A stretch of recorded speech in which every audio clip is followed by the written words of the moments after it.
falo sempre pra vocês, a esquerda adora colocar atos de violência, não sei o que lá, mas quem faz atentado terrorista, quem realmente faz golpe, é a esquerda. Eles são os violentos, eles são os descontrolados, né?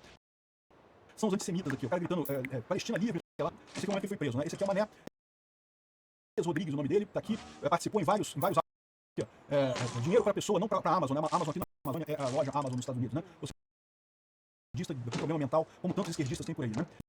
E milhares de estudantes pedindo intifada na Universidade de Colômbia, lá em Nova York. Aqui, ó. Globalize a intifada, mais uma vez essa imagem aqui. Aí de Twitter que as pessoas estão atribuindo ao cara, mas a gente não sabe que quantas dessas são de outras pessoas. Alguns dizem que esse cara aqui, ele tá com o Gonzalez aqui, mas de novo, a gente não sabe. Pode ter sido ele. Aqui, o que o cara tá dizendo aqui? As soluções são boas, solução final, para quem não sabe, é uma referência ao Hitler. A solução do Hitler era matar todos os judeus, né? A solução final do Hitler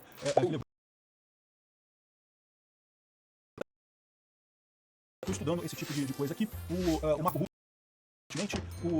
a Pam Bond, que é justamente de falou que começou com Trump, que está e tem também aqui o aviso do Dan Bongino, que é muito tempo, agora ele é assistente do FBI lá nos Estados Unidos.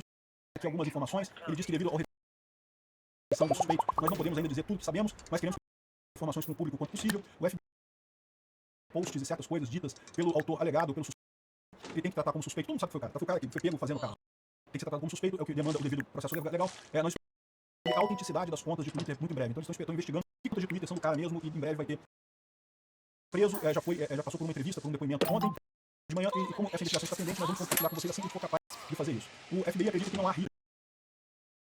O cara agiu sozinho, não há risco de ter foi um idiota agindo sozinho por enquanto. Não, mas, de novo, quando os outros esquerda antissemita que tem por aqui, que aqui no Brasil tomam conta do governo brasileiro. Sentimentos aí, a família e os amigos do Yaron e da Sara. Que tristeza que é isso. Espero que seja feita justiça nesse. Obrigado por assistir o vídeo até o final. Além de curtir o canal, considere se tornar patrocinador com valores a partir de R$ 1,99. Clique no botão Seja Membro abaixo para saber as condições e vantagens de patrocínio sobre o nosso projeto. Visite nossos sites linkados na tela. Esse é o Mundo Revolução e nós vamos falar agora sobre a situação em Israel. 2025, 1h da tarde aqui no Rio de Janeiro, 7 da noite lá em Israel. Eu gravo esse vídeo e tivemos mais uma série de operações para a Operação Carruagem de Bilhão, que já está acontecendo aqui também. Foi a casa de câmbio aqui na cidade de Gaza, os terroristas do Hamas, mas o que chamou mais atenção hoje foi o assunto do Líbano. Muitos grupos do Hezbollah foram atingidos aqui, várias organizações do Hezbollah aqui. Realmente um bombardeio bastante significativo. Também temos novidade lá em Saná, no Iêmen, né, próximo do aeroporto de Saná, que segundo informações foi o míssil balístico a ser lançado, ou seja, não foi Israel, não, foram os próprios Houthis tentando lançar um míssil balístico, explodindo, e foi uma explosão bonita, hein? Vamos falar sobre esses e outros assuntos. Notícias lá no nosso site, no www.com. Obrigado a você que está assistindo. Por favor, deixe o seu like e se inscreva aqui no canal, né? Pois bem, então, a partir de Gaza, antes de mais nada, falando sobre Israel antes disso. Teve mais um míssil direcionado para o centro de Israel, região de Jerusalém aqui, mas felizmente pelo exército israelense e não causou nenhum dano, né? No Iêmen foi interceptado com sucesso pelas defesas antiaéreas. Chegaram a soar as sirenes na parte central de Israel, mas acabou que não teve nenhum problema. Desde o dia 18 de março, o israelense retomou sua ofensiva contra o Hamas na faixa de Gaza. Os Houthis do Iêmen já lançaram e pelo menos 10 drones contra Israel, o que mostra também que a que Trump imaginava de resolver o caso dos Houthis lá no Iêmen não está resolvendo nada no final das contas, né? A solução ou é por terra ou é no Irã, né? Israel continua com as operações aqui em Rafah também, ali no norte da o Taufik Abu Naim, que é o comandante-geral da segurança interna eliminado de ontem para hoje, mais um eliminado. Aqui tem um comunicado também falando que atingiu os escritórios de uma corretora de moeda Gaza chamada Al-Qaeda, que na verdade se chamava Dubai em 2022, de ser justamente um lugar onde eles ajudam o Hamas, mas eles mudaram de nome, se esconderam. Excelente notícia isso, né? A ajuda humanitária a Gaza começou e a partir de domingo agora, depois de amanhã, as privadas americanas ali na faixa de Gaza, ou seja, a ideia é distribuir pessoas e não para o Hamas, como acontecia antes, que o Hamas usava isso para os palestinos e ganhar dinheiro, né? A ideia é sufocar economicamente o Hamas neste momento. Bom, o exército israelense fez uma série de avisos em vários vilarejos por lá e fez um grande conjunto de posições do Hezbollah ali no sul do Líbano, né? Vocês podem ver aqui um monte de coisa. Esse caso aqui foi na cidade de Tou, mas teve mais, tá? Teve aqui outras imagens aqui. E teve mais aqui também, uma grande explosão aqui, um monte de coisa de munição, salas de comando e controle do Hezbollah, grupamento de tropas e outras Hezbollah ali no sul do Líbano. Israel não está brincando com esse troço, né? Segundo o exército israelense, eles atingiram 15 alvos do Hezbollah, inclusive no sul do país e também no Vale do Beca. Também teve coisa aqui mais do Beca, que é um pouco mais acima aqui, né? No vilarejo de Tou, os militares emitiram um mandado de evacuação para sair de perto, justamente esse primeiro que a gente mostrou aqui, que era do Hezbollah, era uma área residencial e as pessoas poderiam estar aqui o resultado disso daqui. Falando sobre a Síria, a gente tem a imagem aqui em Alepo. Isso é uma coisa preocupante, né? A Turquia cada vez mais se mete na Síria. Vamos esperar que não seja nada além de um susto, isso daqui, só algum apoio para o Al-Sharaa e nada além disso, porque existe um risco grande da Turquia se. Isso é uma coisa que não é bom para Israel, não é bom para a Síria, não é bom para ninguém, né? E também aqui em Saná a gente teve novidades também. Isso daqui é um Deixa eu colocar aqui para vocês.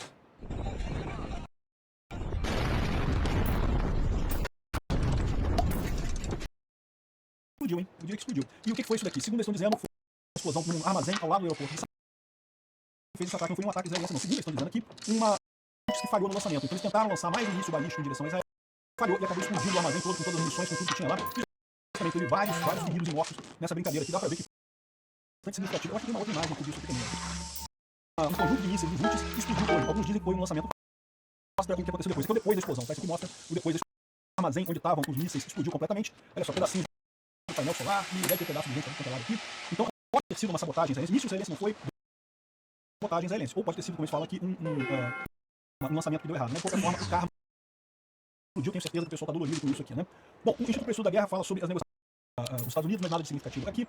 Bom, só para desmentir, eu tinha falado alguns dias atrás que vão morrer 14 mil bebês na continuar com as ações lá, aquela mentirada de sempre, 14 mil bebês na faixa de Gaza em 48 horas, mas 2 judeus morreram, né? Os 2 funcionários da de Israel lá em Washington acabaram sendo mortos.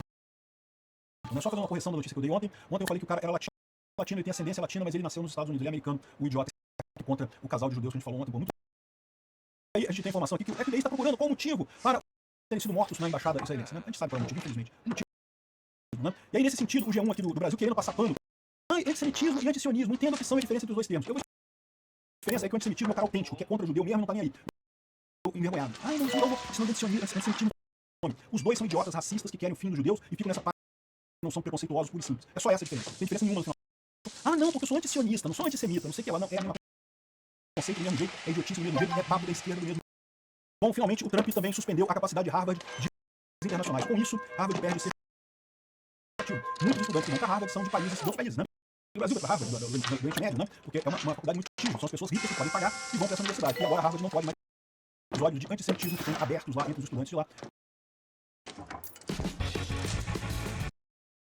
Se gostou do conteúdo, não esqueça de deixar o seu like, isso ajuda o canal a mais gente. Se não gostou, deixa o like e explique nos comentários como podemos melhorar. Comente também sugestões de temas que podemos trazer. Ou defendendo ditaduras e criminosos de guerra serão sumários. Agradeço a compreensão. Se ainda não é inscrito no canal, considere se inscrever clicando no inscrever-se abaixo e marcando a campainha para todos. Veja no nosso site como você pode fazer isso. Esse é o Mundo Revolução, nós vamos em Israel, hoje dia 24 de maio de 2020. 8 da noite em Jerusalém, no momento que eu gravo esse vídeo. E hoje está continuando as operações israelenses aqui na faixa de Gaza, um monte de coisas atingidas. Aqui fazia parte da estrutura política do Hamas aqui em Canyon. Operações em vários lugares aqui, mas sem nenhuma grande novidade. A gente tem ameaças do Irã que diz que se Israel enriquecedor de urânio, enfim, instalações nucleares do Irã, que terá uma resposta e tal, mas isso já era esperado por todo mundo, né? Essas notícias foram sugeridas por meu bebê reborn, não está respirando. Obrigado aí ao pessoal que sugeriu notícias lá no nosso site, no www. Obrigado a você que assistiu o nosso vídeo. Se você gosta do nosso conteúdo, por favor, deixe o seu like. Pois bem, um dia sem grandes novidades, temos várias imagens aqui. As coisas estão acontecendo, tá? Não tem novidade, coisas diferentes do normal, né? Ali na faixa de Gaza, em vários locais por ali, muitas imagens mesmo. A gente tem informação aqui da entrada de tanques, as 5 divisões estão manobrando dentro da faixa de Gideon. Nenhuma perspectiva de negociação. De que Israel estaria mandando negociadores para o Iraque com uma tentação com o Hamas, mas era só boato, não tem negociação. Acho muito pouco provável ter qualquer negociação nessa altura. Se disse que atingiu 100 alvos na faixa de Gaza durante o dia, inclusive e outros alvos dos terroristas ali na região, né? E adicionalmente, militares em solo eliminaram também prédios que estavam com armadilhas, né? Tudo de coisa foi feita nos últimos dias. Inclusive, Sharif, que é o vice-prefeito de Canhunes, ele é terrorista da parte política do Hamas, né?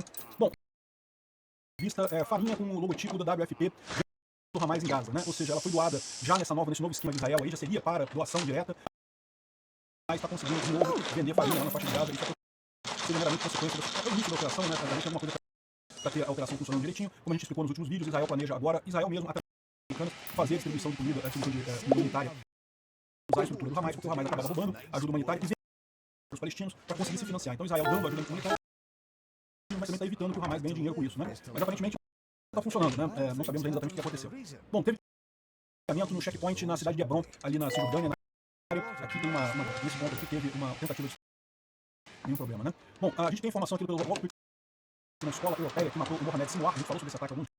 O ataque acabou expondo uma rede de túneis que tinha escola, quer dizer, o prédio que já foi de uma escola, porque não tem nenhuma escola funcionando, não tem criança, não tem nada. O prédio que foi de uma escola estava sendo usado pelos terroristas. O que tem aqui é que havia uma reunião de líderes do Hamas no momento, o irmão do Aya Sinwar. Então, seja, mais outros foram eliminados nesse ataque. A gente não tem essa confirmação ainda, mas pelo menos 6 pessoas foram mortas e mais de 40 feridos nesse ataque feito em Israel. Ou seja, como foi um ataque feito exatamente no centro de comando do Hamas, a expectativa de feridos nessa lista de feridos ou mortos nesse ataque. Então, uma boa O Instituto para Estudo da Guerra fala aqui sobre do Irã com acordos nucleares, fala de envolver o grupo Terra, França e Alemanha também, junto com os Estados Unidos, para não ficar uma negociação unilateral, mas na verdade isso aí tudo é função da ameaça que Israel fez alguns dias atrás. Israel falou que, uma vez que não está havendo acordo de paz entre o Irã e os Estados Unidos, que Israel vai tomar as medidas necessárias para evitar que o Irã se torne uma ameaça. Não sei, mas o que o pessoal está imaginando é que Israel vai fazer em algum momento alguma ação nuclear do Irã. Tem fábricas de enriquecimento de urânio, pode ser alvejado por Israel nesses ataques. É lógico, o governo não gostou dessa história, criticou, disse que vai fazer uma resposta decisiva e levar se for atacado, não sei o que lá, e pipipi, popopó. Ninguém esperava nada diferente deles. Participante em qualquer ataque feito por Israel nos seus sites nucleares, e pipipi, popopó, eu ficaram chateado. Normal, ninguém esperava outra coisa, né? Agora, uma boa notícia é que parece o Acordo de Abraão. O Acordo de Abraão é aquele acordo que foi assinado também pelos Estados Unidos, em que o país se compromete a reconhecer Israel, a estabelecer representações trocadas, né? Você teria uma embaixada síria em alguma, ou em Tel Aviv, ou em Jerusalém, não sei. Seria a normalização da diplomacia entre a Síria e Israel. Interessante, o ideal é isso mesmo. A única dúvida que eu tenho nesse caso é se realmente consegue controlar aquele pessoal na Síria mesmo, ou isso vai acabar sendo uma coisa ruim. O oficial israelense disse a Al-Arábia, que é uma rede de mídia, né, de jornais, os acordos de Abraão, isso pode mudar totalmente a região, pode ser uma coisa muito positiva. Pode ser uma coisa muito positiva. A minha preocupação, de novo, é se o Al-Shabaab consegue conter dentro dos terroristas que ajudaram ele a tomar a Síria ali, né? Realmente curioso aqui, Israel está retomando as escavações ancestrais da Shomron, que é uma antiga capital de Israel, aqui estou encontrando para o século IX e VIII a.C., né? Ou seja, coisa muito antiga mesmo. Vamos ver que Israel, ao contrário da maior parte dos países ali árabes, né, preserva muito os sites arqueológicos e a história da região, que é uma história que não tem coisa tão antiga, né? Israel está realmente o berço da humanidade, do Egito também, onde surgiu a humanidade, que é muito importante a preservação. E finalmente, está tendo um monte de manifestações contra o Netanyahu, né? A oposição está chateada com o Netanyahu e tudo tal. Eu acho eu falo sobre a Ucrânia também, eu acho que quando terminar a guerra da Ucrânia com a Rússia, nas urnas lá tem que ver mesmo. Pode ter havido decisões erradas durante a guerra, um monte de decisão, alguma coisa pode ter saído errado mesmo. Mesma coisa seja questionável, coisa tal. Depois da guerra, quando terminar a guerra, aí vamos negociar, vai investigar e ver o que vai acontecer. Não pode, no meio da guerra, você começar com a oposição, tirar proveito político, eu acho isso uma coisa absurda. É a questão lá da política israelense, né? Obrigado por assistir o vídeo até o final. Se gostou do conteúdo, dê o seu like, isso ajuda o canal a crescer e a chegar para mais gente. Se não gostou, like e explique nos comentários como podemos melhorar. Comente também sugestões de comentários insultuosos ou defendendo ditaduras e criminosos sumariamente bloqueados. Agradeço a compreensão. Se ainda não é inscrito no canal, considere inscrever-se abaixo e marcando a campainha para todos os avisos. Veja no nosso site como você pode fazer isso. Esse é o Mundo Revolução e nós vamos falar da Ucrânia hoje, dia 26 de maio de 2025, 9 horas da manhã aqui no Rio de Janeiro, 3 horas da tarde lá em Kiev, no momento que eu gravo esse vídeo, e tivemos mais um grande ataque russo. Dessa vez teve mais drones e menos mísseis do que ontem, né? Então dano no final das contas. Mas ainda assim teve muito dano, particularmente aqui em Mykolaiv e o ataque de ontem para hoje. Depois em Kiev também, mais uma vez prédio civil, mais uma vez os civis tendo que ir para a estação de trem, para a estação de metrô, para se proteger. Isso é um absurdo, isso daqui é o terceiro dia seguido de ataques russos contra a infraestrutura civil ucraniana. Os ucranianos, mais uma vez, pelo quarto dia seguido. A diferença, como eu deixei claro para vocês, os russos atacam a infraestrutura civil, atacam prédios residenciais, atacam a população civil, milhões de dólares em mísseis, praticamente zero. Os ucranianos atingiram aqui várias fábricas de inclusive aqui uma fábrica que produz drones, que são usados contra a Ucrânia, várias outras de ontem para hoje. O Trump finalmente falou alguma coisa. Ele falou que não, que o Putin está maluco, não sei o que lá, e olha só, ele tem que falar, criticar o Zelensky uma frase impressionante, em criticar o Zelensky, enquanto o Zelensky tudo que ele fez foi justamente pedir sanções. Né? É o que eu falo para vocês, é a questão da inveja. O Zelensky tem um poder sobre o mundo todo, porque ele está certo, ele está na posição correta, que o Trump almeja. O Trump gostaria que o mundo como respeito ao Zelensky. Trump, a maneira de conseguir isso não é fazendo, não é na força, propaganda, não é baixando a cabeça, não é criticando o Zelensky. Assuntos e detalhes, essas notícias foram sugeridas por Elano Ferreira, Peter Bigol e outras pessoas. Obrigado aí ao pessoal que sugeriu notícias lá. Para você que está assistindo o nosso vídeo, se você gosta do nosso conteúdo, por favor, deixe o seu like. Né? Pois bem, como vocês podem ver, mais um dia. Som, Mykolaiv, Odessa, Helminsk, um monte de danos, 64 objetos de todos vários tipos, a maior parte drones, mas tem cruzeiro, teve 9 mísseis. Os mísseis foram todos e foram mísseis de cruzeiro, que são mísseis mais simples de serem derrubados pela defesa antiaérea. Porém, foi muito drone, né? Os drones foram mais ainda. Também mais drones. Foi derrubada 233 pela defesa antiaérea ucraniana, 55 pelo sistema de guerra eletrônica, e é lógico, é outro, da 26 do 5, é de hoje isso aqui. Então é o terceiro passivo, mais uma vez, o maior ataque russo nessa guerra. Ataque russo nessa guerra também até ontem. E anteontem tinha sido o maior ataque russo nessa guerra até anteontem. Os russos estão aumentando isso daqui, o sinal claro de desespero deles para forçar alguma coisa. Eles já viram que o Trump não vai ganhar essa guerra para eles, a economia deles não aguenta, então estão querendo forçar que a Ucrânia aceite a rendição completa através do acordo de paz lá que estão mandando para a Ucrânia. A Ucrânia não vai fazer isso, como eu já falei para vocês. Isso daqui, em última análise, é uma coisa absolutamente cruel, mas do ponto econômico é jogar dinheiro fora. Aqui está o pessoal de Kiev, os metrôs lá na Ucrânia são todos muito profundos. Os vídeos que eu gravei é isso, né? É diferente aqui do Brasil. Aqui no Brasil os metrôs, até tem metrô profundo ali, profunda lá em São Paulo. Mas aqui a maior parte dos metrôs, tanto em São Paulo quanto no Rio de Janeiro, mal pouca coisa, mas lá na Ucrânia, quando eles construíram o metrô, né? Então a preocupação deles era também de qualquer forma. Então são estações de metrô muito grandes e bem profundas. Se você for no meu canal Peter Tuguni, aí você vai ver eu andando nos metrôs de lá. E é exatamente para isso, né? O pessoal leva as cadeirinhas e senta e fica lá de Kiev, nas várias estações de metrô que tem lá em Kiev e em outras regiões da Ucrânia. Justamente para as estações ficam abertas exatamente para essa possibilidade. Quando as catracas abrem, você pode entrar no metrô para se vir guerra, né? A briga contra mísseis, né? Aqui o metrô lá funciona sem você pagar nada, justamente pela questão de mísseis, você usa o metrô como... Bom, aqui o momento lá em Lviv também foi alvo de ataque ontem, Chernihiv, essa cidade aqui, foi alvo de ataque ontem, com o Iskander M. Imagina que esse míssil aqui, então isso aqui é... Hoje que teve foi RAT-101, que são mísseis de cruzeiro. O Iskander M é um míssil... Então você pode ver que no momento que ele atinge a cidade de Chernihiv, isso daqui, mas de novo, causa muito dano civil, uma coisa de gente matou, foram, se não me engano, 12 pessoas mortas ontem em todo o material, pessoas que perderam a casa, que perderam tudo, mas de novo, estritamente econômico, isso daqui é a Rússia jogando dinheiro fora, é desespero com ataque. Mykolaiv foi particularmente muito... o número de pessoas feridas subiu para 33 na região de Kiev, e lá em Mykolaiv foi morta no último ataque russo. Então de ontem para hoje também teve live, mais coisa destruída por ali. Realmente é bastante complicado esse ataque contra civis, né? O Zelensky reforça aqui que as nossas forças e bombeiros estão trabalhando toda noite. O exército russo lançou o número de drones contra a nossa cidade, o maior número de drones e mísseis contra a nossa cidade, como foi esse. O de ontem era maior até ontem, o de anteontem era maior até anteontem, né? 350 partes de Shahid, 9 mísseis de cruzeiro. Infelizmente existem pessoas feridas na estrutura civil. De ontem para hoje não teve mortos, mas teve feridos na cidade toda. A geografia da última noite foi de Chernihiv até Raminsk e até Odessa. Já é a terceira noite consecutiva de ataques combinados russos. Apenas um sentimento de total impunidade pode permitir a Rússia fazer esse tipo de aumentando sua escala. Não existe lógica. Isso, se fosse um ataque que visasse bases militares ou exército, então, faria ter sentido. Assim, continua sendo uma crueldade, os russos continuam sendo invasores, mas faz sentido numa guerra você atingir alvos militares, atingir alvos civis. Possível nessa história, que é agradar ao povo de Moscou. Ontem, os russos ficam assim, aquela antiga expressão que tem muito no Rio de Janeiro, não sei se você vai quem tá na merda é ver os outros se fudendo, né? Ou seja, quem tá na merda, a única coisa que é ver que os outros estão se fudendo também. A situação lá em Moscou. Moscou, a economia está muito destruída, as cidades são um lixo, uma bosta completa aqui da Rússia, mas pelo menos eles estão vendo, o Putin gastando milhões e milhões de dólares em mísseis para destruir, no final das contas, podemos enfraquecer a resolução do país, a vontade do país. O Putin só mostrou que o quanto ele despreza o resto do mundo, o mundo que gasta mais esforços no diálogo do que realmente em pressão. Então isso é do Trump, né? Porque o Trump fica chateado com o Zelensky, porque o Zelensky tá falando aqui tranquilo, tá vendo? Que a única maneira de parar a Rússia é com demonstração de força. Em época de paz é uma coisa, você pode negociar paz em época de paz com conversar, e sanções econômicas, e você fala, depois que você que abriu a guerra, não tem mais como voltar para esse negócio. O tipo de conversa muda, você tem que fazer a paz pela força, não tem outra alternativa, né? Como qualquer que ser restrita pela força. Apenas através da demonstração de força que valorizam a vida, podem parar esses ataques e a paz real pode ser atingida. Aumentar os ataques russos deveria encontrar um aumento de sanções. A Rússia descarta a diplomacia e